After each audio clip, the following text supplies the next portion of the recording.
And now it's time to check out our Frenzy faves. Not just another Tom, Dick, or Dave. These are our Frenzy faves. Today, our Frenzy faves is a favorite Twilight Zone episode. Ooh, Chris, tell us about the episode we're looking at today. Thank you, Professor. Today's episode is entitled A Penny for Your Thoughts. This was from Season 2. This is episode 16. It was directed by James Sheldon, and it was written by George Clayton Johnson. For our cast, we have Dick York as Hector B. Poole, June Dayton as Helen Turner, Dan Tobin as Mr. Bagby, Hayden O'Rourke as Mr. Sykes. We had Cyril Delavanti as Mr. Smithers, and we had Patrick Waltz as Brand. Prof, can you please tell me and the listeners what happens in A Penny for Your Thoughts? You betcha.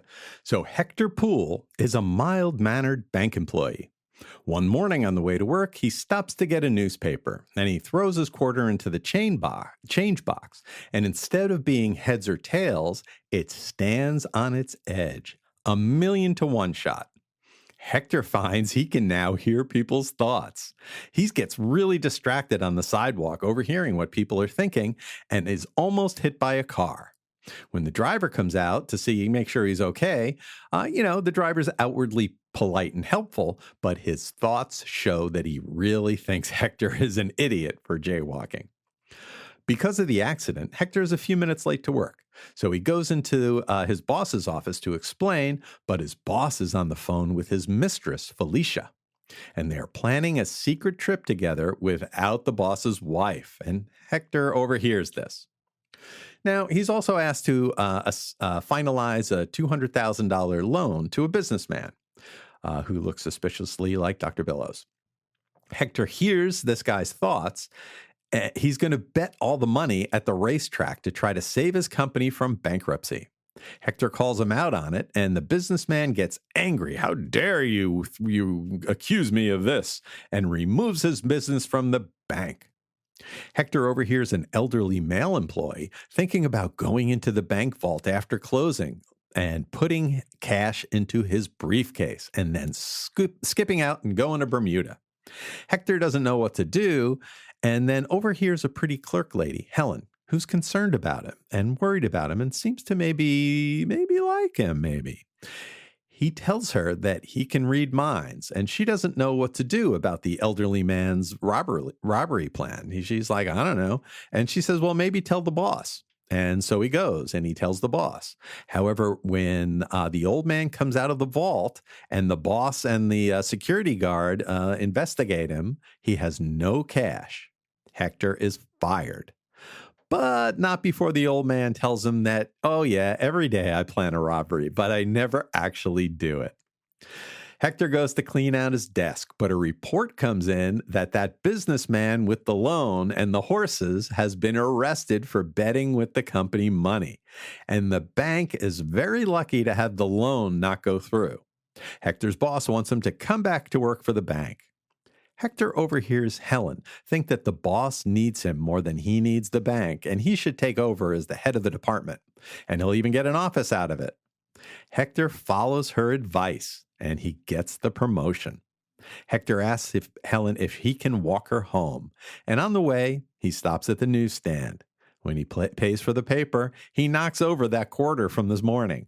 He can no longer hear thoughts, and he escorts Helen onto the subway home. I just loved this episode. It's so light and fun. A lot of these stories that we've been watching, especially recently, have been very heavy. The Maple Street story and the sun, the earth being destroyed. This is just a cute little story about Dick York being able to read people's minds. And then he gets a promotion and a girlfriend out of it. And I just loved it. One thing I really liked is that the boss, even though Dick, he lets him know that he knows about Felicia, and he kind of, he's not like blackmailing him, but he knows about it, and he's trying to work with him about it. The boss doesn't freak out. The boss, you never feel like Hector is really going to harm the boss. And then with the old man, when he goes to steal the money, Hector talks to him afterwards. And the old man isn't really angry. He's just like kind of amused. Like, I think about doing this all the time and I never do it. But, it's all in good fun. I just think this was such a delightful episode, and I'm really glad I got a chance to watch it. Chris, what did you think about A Penny for Your Thoughts? Thank you, Professor. Let's get the trivia out of the way first. Dick York, best known as playing the first Darren on Bewitched. Yeah. He would also appear in the Twilight Zone episode, The Purple Testament. We had Cyril Delavante as Smithers, the guy planning the trip. Now, this is like the first of, this is one of 4 Twilight Zone episodes he was in. He was also in this one. He was in A Piano in the House, which I think would really be great to cover. And the next one's also that he appeared in The Silence, another great episode, and A Passage on the Lady Anne, all great episodes. So, I think he hit a home run every time he appeared. Hayden Rourke, of course, as you mentioned, Professor, was Dr. Bellows on I Dream of Jeannie. I think he appeared as a scientist in an episode of the first season of Wonder Woman. I think it was the Pluto File, if I'm not mistaken. I could be wrong, though. Prof, what a gem of an episode, because there are so many little priceless moments in this. And let's start with Dick York. It's just the mannerisms that he does. Yeah. There's one scene where he just sort of looks at people and he sort of like does not quite a double take, but he kind of pauses for a second, and he doesn't overact it. He doesn't underact it. And I really like that. There's a little scene where he has to, go from one office to another, but not before he just takes a moment to clean the little glass off of near the door. The way, when he's summoned, Poole, where are you? The boss says, and he goes, here, sir. And he raises his hand, and then he kind of looks at his hand like, why did I do that? And just the way he almost delivers a line. And where he says, where he's got the goods on Bagby, and Bagby says, don't say anything. And York goes, not a word, not a word. It wasn't, you can't think it was scripted that way, but that was probably on York just to say it like that. And it just rang true. Just the way he delivered that line was priceless.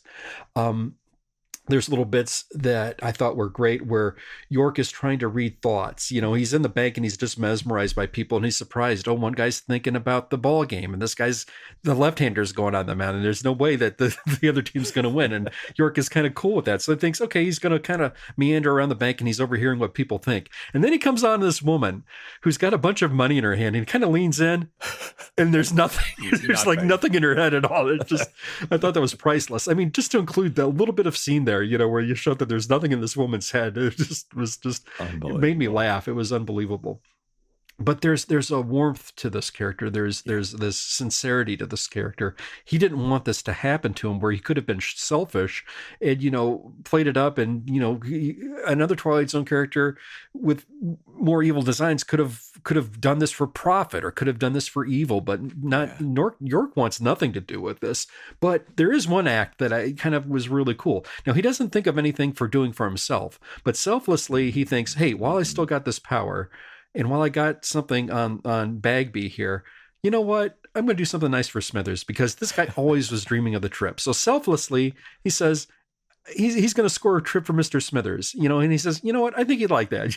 He's thinking of the other guy. I mean, this was so cool of an episode, and just the way everybody played it.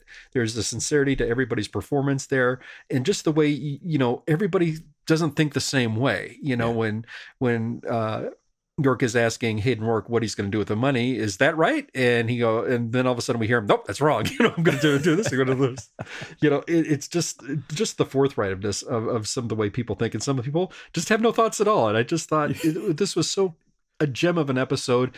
And I think there were little nuances and little bits of the performances by everyone here. Even the way Cyril Devante's eyes light up when he says, how did you know?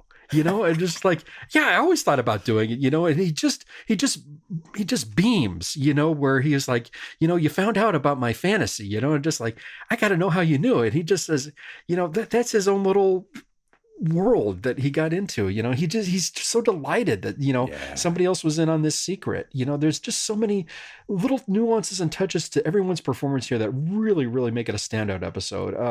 Everybody from top to bottom was great, but applause goes to Dick York with just the little nuances and little things that he added, and a little bit of lines with the delivery, with a not a word, Mr. Begbie, not a word, just the way he did this was so good. And I think that had to come from him. I can't think that it was directed that way, but I have to think that was York.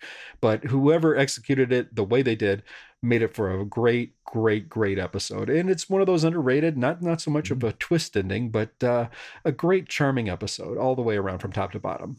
I agree. I thought it was delightful. Dick York. I mean, I don't watch a lot of, old TV like some folks do, so I'm not really as familiar with him on Bewitched. I've seen the episodes, of course, but not recently, not in 50, 60 years. And I just forgot how good he was. And maybe I never knew. I think maybe he was always kind of mugging for the camera in Bewitched, but he's a really good actor and he was just delightful. And this episode was fantastic. And we had a Smithers in this show, and we had a Smithers in Monolith Monsters. So. Yes, we did. Yeah, you bring up a good point, though, Prof, because, I think a lot of the times it was in Bewitched, it was like, Endora does something to piss off, Darren, and it's and Dick York's going, Sam, give me a drink, make it a double, and that, his eyes bulge out, and he's that was it. They're always drinking, and that was happening. It was all different, but Bewitched had its charm, because Agnes Moorehead was great, Elizabeth Montgomery was great, Paul Lynde when he popped up, Dr. Bombay, with Bernard Fox as the past that guy, fun stuff. It was a good show. Some of the episodes, a little bit, kind of the same, but the cast brought it.